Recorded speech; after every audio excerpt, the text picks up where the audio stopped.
In this tutorial, I'll show you how to post a job on e2eHiring.com at free of cost. Before we proceed, you might have received an onboarding form while giving an email acknowledgement for free job posting.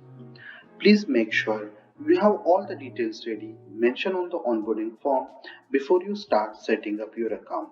To set up your account, visit recruit.e2ehiring.com.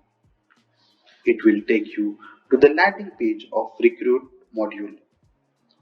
Click on Request Demo. Click on Register. Fill in all the details mentioned in the registration form, such as your name, company name, work email, mobile number. Set up a password and click on Register. e2eHiring has a two-step activation process.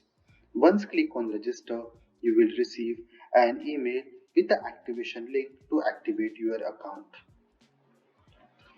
Wait for e2eHiring team to activate your account. Once activated, you are now ready to log in onto the Recruit module.